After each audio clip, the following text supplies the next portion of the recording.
క్రీస్తునందు ప్రియులందరికీ కూడా హృదయపూర్వకమైన వందనాలు. లూకాసు వార్త 2వ అధ్యాయము 29వ వచనం నుండి 34వ వచనం వరకు చదువుకుని దాంట్లో ఉన్న సందర్భాలను పరిశీలనాత్మకంగా తెలుసుకునే ప్రయత్నం చేద్దాము. చదవగలిగి వీలున్న వారందరూ కూడా చదివే ప్రయత్నాన్ని చేయండి. లూకాసు వార్త 2వ అధ్యాయము 29వ వచనం నుండి 34వ వచనం వరకు. అందరికీ వందనాలండి.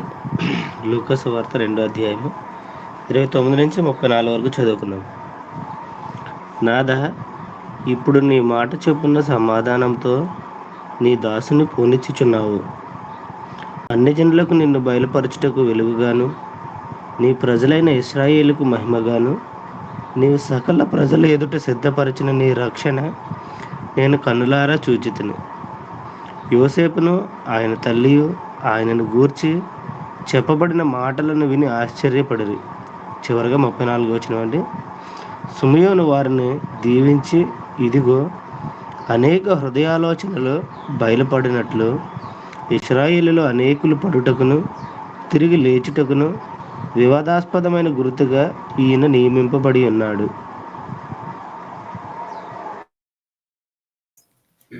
అందరికీ క్రీస్తు పేరిట వందనాలండి.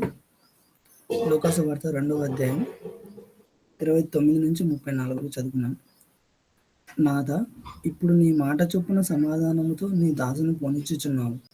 అన్ని జనులకు నిన్ను బయలుపరచుటకు వెలుగుగాను, నీ ప్రజలైన ఇశ్రాయేలీలకు మహిమగాను, నీవు సకల ప్రజల ఎదుట సిద్ధపరిచిన నీ రక్షణ నేను కన్నులారా చూచితిని. యోసేపును ఆయన తల్లియు ఆయనను గూర్చి చెప్పబడిన మాటలు విని ఆశ్చర్యపడిది.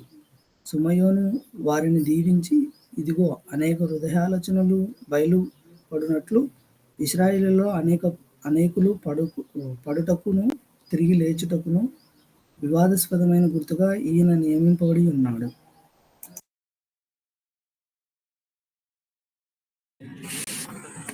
క్రీస్తునందు ప్రియులైన వారందరికీ వందనములండి. పరిశుద్ధ గ్రంథం నుండి లూకాసు వార్త 2వ అధ్యాయము 29వ వచనం నుంచి 34 వరకు చదువుకుందామండి. 29వ వచనం. నాతా, ఇప్పుడు నీ మాట చొప్పునను సమాధానంతో నీ దాసుని పోనిచ్చుచున్నావు. అన్యజనులకు నిన్ను బయలుపరచుటకు వెలుగుగాను, నీ ప్రజలైన ఇశ్రాయేలుకు మహిమగాను, నీవు సకల ప్రజల ఎదుట సిద్ధపరిచిన నీ రక్షణ నేను కన్నులారా చూచితిని. యోసేపును ఆయన తల్లియు ఆయనను గూర్చి చెప్పబడిన మాటలను విని ఆశ్చర్యపడిరి. చివరిగా 34వ వచనం అండి. సిమియోను వారిని దీవించి, ఇదిగో అనేక హృదయాలోచనలు బయలుపడినట్లు ఇశ్రాయేలులో అనేకులు పడుటకును తిరిగి లేచుటకును వివాదాస్పదమైన గుర్తుగా ఈయన నియమింపబడి ఉన్నాడు.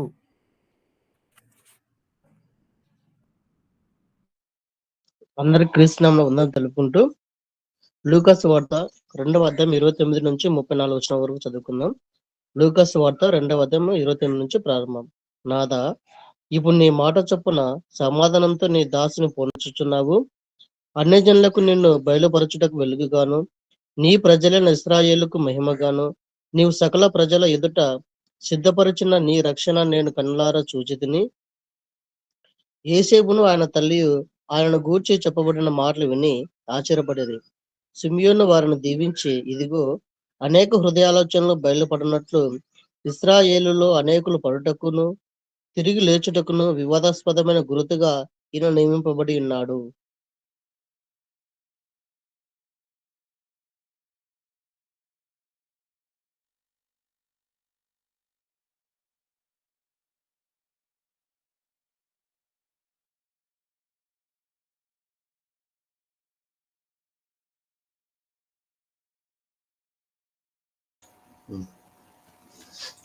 అందరికీ వందనాలండి. లూకాసు వార్త 2వ అధ్యాయము 29వ వచనం. నాదా, ఇప్పుడు నీ మాట చొప్పున సమాధానముతో నీ దాసుని పోనిచ్చుచున్నావు. అంజనులకు నిన్ను బయలుపరచుటకు వెలుగుగాను, నీ ప్రజలైన ఇశ్రాయేలుకు మహిమగాను, నీవు సకల ప్రజల ఎదుట సిద్ధపరిచిన నీ రక్షణ నేను కన్నులారా చూచితిని. చివరిగా 33వ వచనం.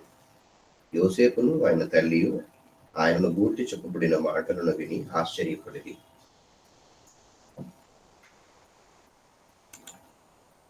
మంచిదండి.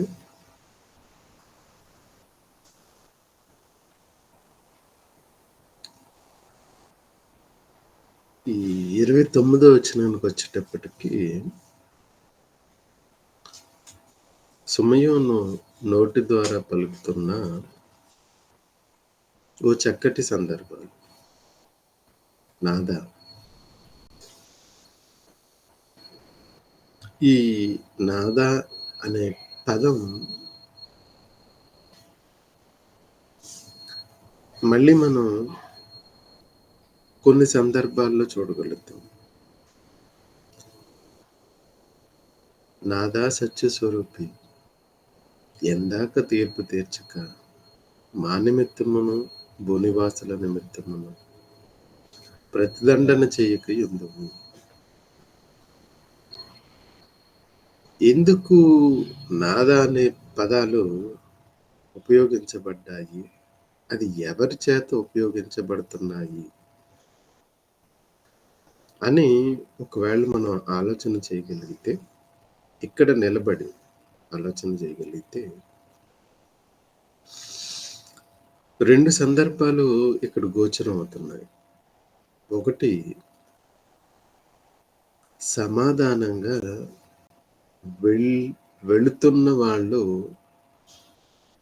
సమాధానముగా వెళుతున్న వాళ్ళు, సమాధానాన్ని పొందిన వాళ్ళు అంటున్నారు. సమాధానం కొరకు వెయిట్ చేస్తున్న వాళ్ళు కూడా అంటున్నారు నాదా.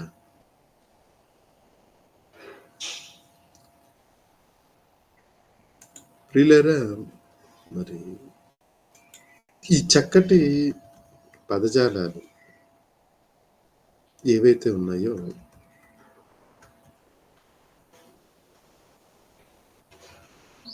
ఈ మాటలను మనం కాస్త జాగ్రత్తగా ఆలోచన చేయగలిగితే, ఈ పదాల్లో మనకు ఒక క్లారిటీ, ఒక చక్కటి విషయ అవగాహన పెంచుకోవటానికి కొన్ని సందర్భాలు మనకి గుర్తొస్తున్నాయి. ఇట్టి సందర్భాలలో సమాధానం అవసరమా అని అంటే, ఎన్ని వ్యవహారాలున్నా, ఎన్ని పరిస్థితులున్నా, మనం చనిపోయే సమయానికి సమాధానం, పీస్ కావాలి. పీస్ అది చాలా ఇంపార్టెంట్. ఎందుకంటే చావు కూడా ఇంకేవో అసంతృప్తితో చనిపోవటం అనేది మనల్ని కలిచివేస్తుంది. ఇది ఆశీర్వాదం. సమాధానంగా చనిపోవటం అనేది ఆశీర్వాదం.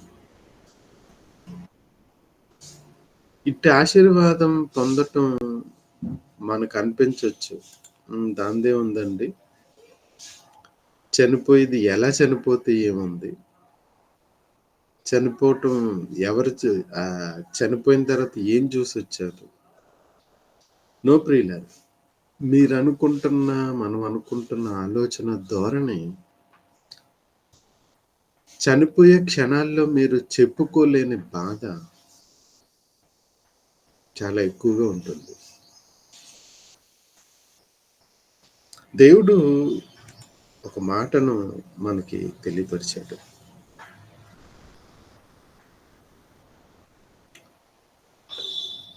భక్తిహీనుడు ఎంతో ప్రబలియుండుట నేను చూచి ఉంటిని, అది మొలచిన చోటనే విస్తరించిన చెట్టు వలె వాడు వర్ధిల్లుండు. భక్తిహీనుడు ఎంతో ప్రబలియుండుట నేను చూచితిని. అది మొలచిన చోటనే విస్తరించి చెట్టు వలె వాడు వర్ధిల్లి ఉండెను. అయినను ఒకడు ఆ దారిని పోయి చూడగా వాడు లేకపోయాను. ఒకడు వచ్చి చూసేటప్పటికీ వాడు కనబడట్లేదు. భక్తిహీనుడు వర్ధిల్లినట్లుగా కనబడుతుంది, ప్రబలినట్లుగా కనబడుతుంది. సరే చూద్దాం వెళ్ళేటప్పటికీ లేకపోయాను. కీర్తనల గ్రంథం 37వ అధ్యాయం. గానే ఉన్నాడు కదండి, ఇంకేంటి ప్రాబ్లం ఏముంది, దేంట్లో పెద్ద సమస్య ఏముంది అని మనం అనుకుంటున్నాం. చాలా సమంజసంగాను చక్కగాను అభివృద్ధి చెందినట్లుగాను కనబడుతున్నాడు కదా, పచ్చగా ఉన్నాడు కదా. అది మనం చూసే విషయం ఏంటి అంటే పచ్చగా ఉన్నాడు. అయినను ఒకడు దారిన పోయి చూడగా, పర్టికులర్గా ఆయన చూడాలని కాదు, దారిని వెళుతూ ఉన్నప్పుడు చూసేటప్పటికి వాడు లేకపోయాడు. నేను వెతికితిని గాని వాడు కనబడకపోయాను. అంటే నీ కోసం వెతుకుతారు, అయ్యో ఈయన చనిపోయాడా, అదేంటండి మొన్నటి వరకు బాగానే ఉన్నాడుగా, సడన్ గా చనిపోయాడా. భక్తిహీనుడు ఎంతో ప్రబలి ఉండుట నేను చూచి ఉంటుని, అది మొలిచిన చోటనే విస్తరించిన చెట్టు వలె వాడు వర్ధిల్లి ఉండేను. ఇప్పుడు చూడండి, నిర్దోషులను కనిపెట్టుము, యథార్థవంతులను చూడుము, సమాధానపరుచు వారి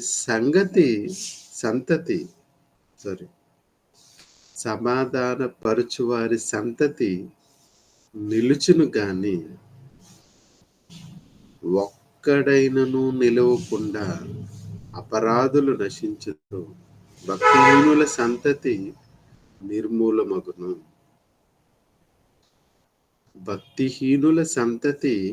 నిర్మూలమగును. ఒక్కడైనను నిలవకుండా అపరాధులు నశింతురు.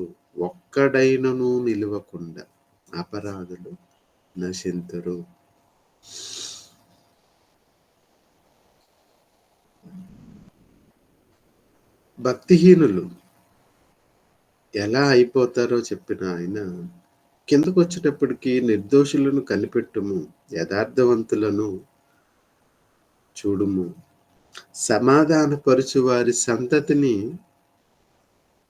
నిలుచును. ఏంటిది మనకేం అర్థం కానట్టుగానే ఉంది.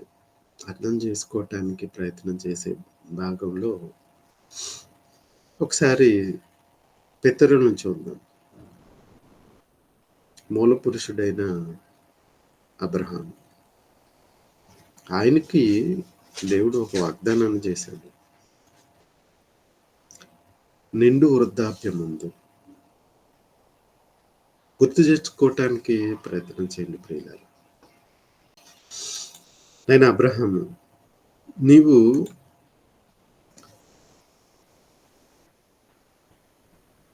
నీ సంతతి వారు తమది కాని పరదేశమందు నివసించి ఆ దేశపు వారికి దాసులైపోతారు. వారు 400 ఏండ్లు వీరిని శ్రమ పెడతారు. వీరు ఎవరికి దాసులవుదురో ఆ జన్మనకు నేనే తీర్పు తీర్చి ఆ తర్వాత మిక్కిలి ఆస్తితో బయలుదేర వచ్చెదరు. ఇది నీకు ఫ్యూచర్ చెప్తున్నా. నీ వాళ్ళ కోసం నువ్వేం వర్రీ అవ్వాల్సిన పర్లేదు. నీ సంతతి వాళ్ళ గురించి చెప్తున్నా. వాళ్ళు నేను చూసుకుంటా. వాళ్ళ పరిస్థితి నేను చెప్తున్నాను.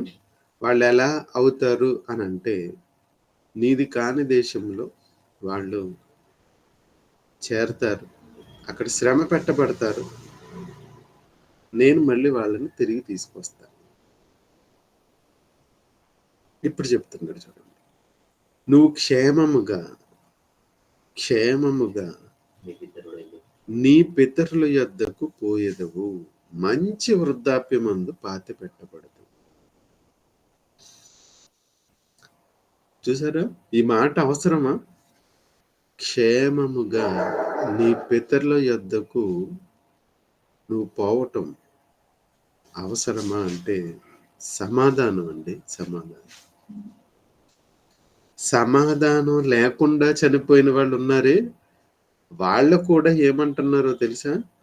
నాదా మా కోసం తీర్పు తీర్చయ్యా. వీళ్ళు చనిపోయే ముందు నాదా నీ దయ చొప్పున సమాధానంగా పోనిచ్చుచున్నావు. ఎంత డిఫరెన్స్ ఉందో చూసారా? రెండిట్ల మధ్యన ఎంత డిఫరెన్స్ ఉందో చూడండి. నాదా ఇప్పుడు నీ మాట చొప్పున సమాధానముతో నీ దాసుల్ని పోనిచ్చుచున్నావు. సమాధానం దొరికిందయ్యా. ఇదిగో ఈ పరిస్థితికి రాకుండా నేను చనిపోతానేమో అనుకున్నాను, కానీ నువ్వు ఇచ్చిన వాగ్దానాన్ని బట్టి ఒక చక్కటి మంచి కార్యాన్ని నా చేతుల ద్వారా చేయించావు. ఇది చాలు నాకు. మన వాళ్ళు మన భయంకరమైన పరిస్థితి ఏంటో చెప్పమంటారా? మా పిల్లలకి పెళ్ళిళ్ళు అవ్వలేదు, మా భార్యకు ఒక పుస్తులు తాడు చేయించలేదు, మా పిల్లలు ఉండటానికి ఒక ఇల్లు కట్టలేదు. ఇవి ఆలోచిస్తారు మన వాళ్ళు. లోకస్తులుగా, లోక సంబంధులుగా వీటిని ఆలోచిస్తారు. అవి కాదండి ఆలోచించాల్సింది. దేవుడు నీకు సమాధానాన్ని ఇస్తాను అన్నది ఏ విషయాల్లో, మన పితరులు నడిచిన త్రోవలు ఎలాంటివి అవి ఆలోచించాలి. అవి ఆలోచించట్లేదు. లోకస్తుల్లాగానే ఆలోచిస్తున్నారు. పెళ్ళిళ్ళు చేస్తారు, కట్నాలు ఇచ్చి పెళ్ళిళ్ళు చేసి ఎన్నో చేసి సమాధానంతో వెళ్ళిపోదాం అనుకుంటారు. సమస్యలు లేవా? ఆలోచన చేయండి. ఎన్ని సమస్యలు! ఈ కథ అసలు సంసారానికి సమస్యలు లేకుండా ఉంటే దాన్ని సంసారమే అనరు. మరి దాన్ని ఎందుకు నువ్వు ప్రొజెక్ట్ చేసుకుంటున్నావు? No use. దానివల్ల ఎలాంటి ప్రయోజనం లేదు. దేవుని విషయంలో దేవుడు నువ్వు ఈ పని చేసినందుకు నేను సమాధానంగా పోనివ్వాలి. సమాధానంగా నువ్వు చేసిన పనులకు దేవుడు నిన్ను పోనివ్వాలి. అలా పోయినిచ్చేటట్లుగానే నీకు సమాధానం దొరుకుతుందా? ఇక్కడ సిమ్యోనుకి అలాగే యేసుక్రీస్తు వారికి ఆయన జీవించిన కాలంలో చనిపోయే క్షణాలలో నీవు నాకు అప్పగించిన పనిని నేను సంపూర్ణంగా చేశాను.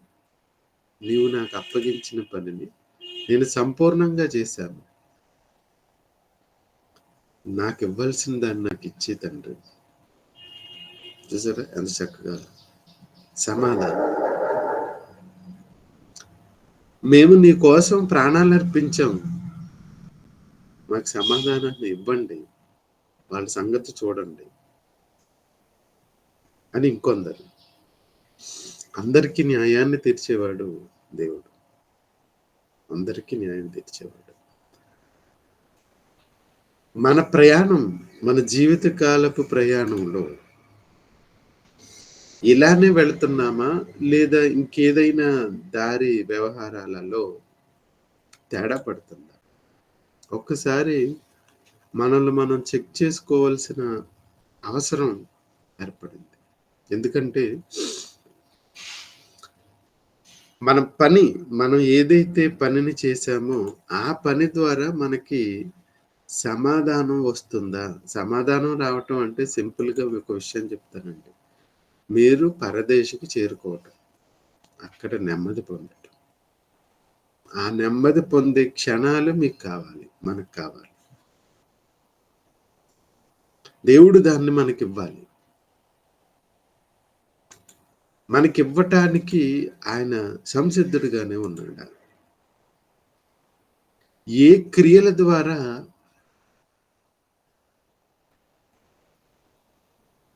మనం సమాధానం పొందుతున్నాము? నీతిమంతుడు నశించుట చూచి ఎవ్వరూ దానిని మనసుకు పెట్టరు. భక్తులైన వారు తీసుకుని పోబడుచున్నారు, కీడు చూడకుండా. ఆ మాటలు మనం వినే ఉంటాం. నీతిమంతులు నశించుట చూచి ఎవ్వరూ దానిని మనసున పెట్టరు. భక్తులైన వారు తీసుకుని పోబడుచున్నారు, కీడు చూడకుండా నీతిమంతులు కొనిపోబడుచున్నారని ఒకనికి తోచదు. కీడు చూడకుండా. ఏమండి? అబ్రహాము ఒకసారి చూడండి. ఒకవేళ బ్రతికే ఉంటే, ఇంకా జీవించుంటే, తన మనవలు, తన మునుమనులు కరువును చూడాలి. కరువును చూడాలి. ఆ కరువులో బలమైన వాడు అనుకున్న యాకోబే అప్పటికి తన కుమారుడు చనిపోయాడన్న న్యూస్ వినటమే ఎంత బాధను కలిచివేస్తూ ఉంటుందో చూడండి. మళ్ళీ ఆయనకి తన కుమారుడు బ్రతికే ఉన్నాడని, ఉన్నత స్థానంలో ఉన్నాడు అని ఒక చక్కటి సమాధానం వచ్చింది చనిపోయే సమయానికి. దాన్ని చూశాడు చక్కగా. మరణ శైలిని దీవించి వెళ్ళాడు. సమాధానం. భక్తులైన వారు తీసుకుని పోబడుచున్నారు, కీడు చూడకుండా నీతిమంతులు కొనిపోబడుచున్నారని ఎవనికి తోచదు.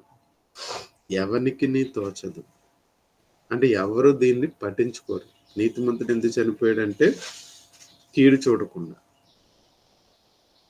ఇది ఎవరు పట్టించుకోరు. అయ్యో నీతిమంతుడు చచ్చిపోయారు అనుకుంటారు అంతే. అసలు ఎవరు దాన్ని మనసును పెట్టరు. కానీ దేవుడు వాళ్ళకి చక్కటి సమాధానాన్ని ఇచ్చి పోనిచ్చుచున్నాడు. నాదా ఎంత చక్కటి. ఏమంటే మన జీవితంలో మనం కూడా ఇలాంటి వచనాలు మన చివరి దినాలకు వచ్చేటప్పుడు మనం పలకగలమా? దేవా, నా ద్వారా ఇన్ని కార్యక్రమాలు జరిగించారు. నాకు మీరు ఏర్పరుచుకున్న మీ పనులన్నిటినీ కూడా, మీ వాక్యపు పనులన్నిటినీ కూడా నేను చేయగలుగుతున్నాను, చేశాను. ఇది చాలు. నాకు ఈ సమాధానం చాలు.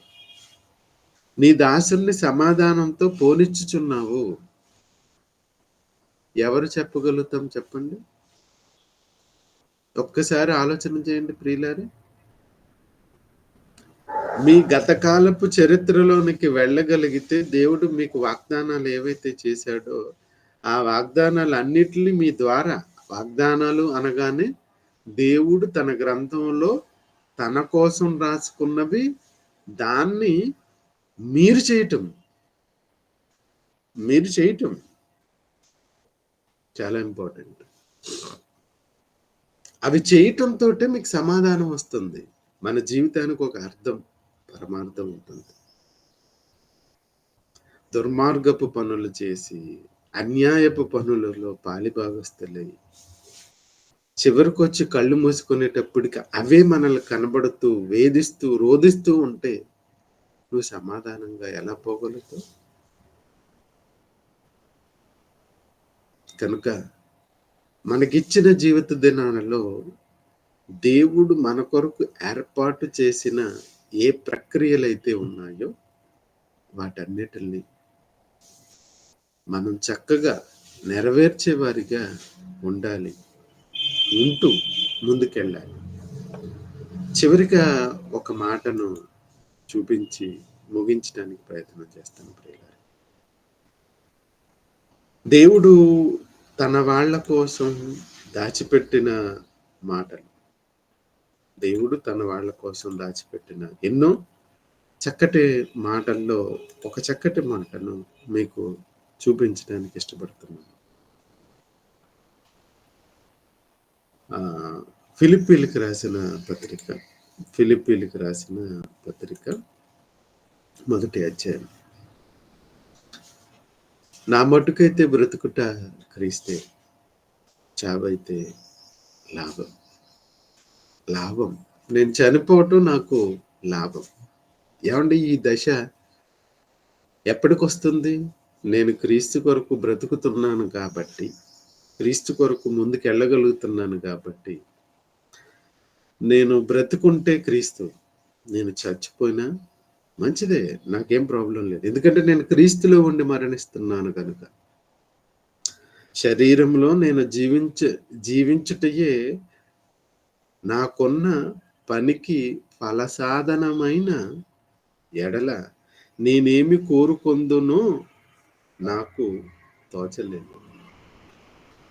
ఈ రెండింటి మధ్యన ఇరుకున పడి ఉన్నాను. నేను వెడలిపోయి క్రీస్తుతో కూడా నుండవలెనని నాకు ఆశ అయి ఉన్నది. అది నాకు మరి మేలు.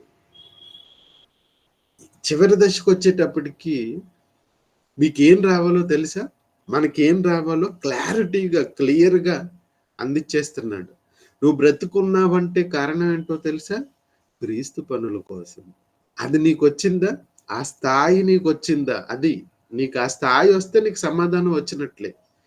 లేదు ఇంకా ఏదో సంపాదించాలి, ఇంకా ఏదో చెయ్యాలి, ఇంకా ఏదో వెళ్ళాలి అనుకుంటే అసలు నువ్వు ఈ మార్గంలోనికి రాలేదనే చెప్పాలి. ఇంకా ఏదో ఆశ. నో వద్దు. నువ్వు అనుకుంటావు నువ్వు చనిపోతే అమ్మో ఇవన్నీ ఎవరు చేస్తారని. నువ్వు చనిపోతే దినాలు చేస్తారు నీకు, అంతకు మించి ఏం చేయరు. నా మటుకైతే బ్రతుకట క్రీస్తు. ఎంత స్థాయిలోకి, ఎంత చక్కటి పరిణితిలోకి వచ్చాడో చూడండి. నా మటుకైతే నేను బ్రతకాలి, నేను బ్రతుకుండాలి అని అంటే అది క్రీస్తు. చనిపోయినా పర్వాలేదు. నాకు ఒక ఆశ ఉంది. ఏంటో తెలుసా? నేను వెడలిపోయి క్రీస్తుతో కూడా నుండవలెనని నాకు ఆశ అయి ఉన్నది. నేను వెడలిపోయి వెళ్ళిపోవాలి, నేను అది రావాలి నీకు. నేను వెళ్ళిపోవాలి. తెల్లవారుగానే ఈ మాటలు ఏంటి అంటే ఇవే రావాలి. తెల్లవారుగానే ఇలాంటి మాటలు వింటేనే సమాధానం. చావంటే మన వాళ్ళకి భయం. ఎందుకంటే నీతిమంతులుగా చనిపోవట్లేదు, భక్తి పరులుగా చనిపోవట్లేదు, దేవుని కార్యాలు చేసి చనిపోవట్లేదు. అందుకనే భయం. చావుకు భయపడకూడదు. బ్రతుకులో క్రీస్తుంటే చావు భయంలాగా ఉండదు. బ్రతుకులో క్రీస్తు లేకపోతేనే చావు అంటే భయం, ఆందోళన.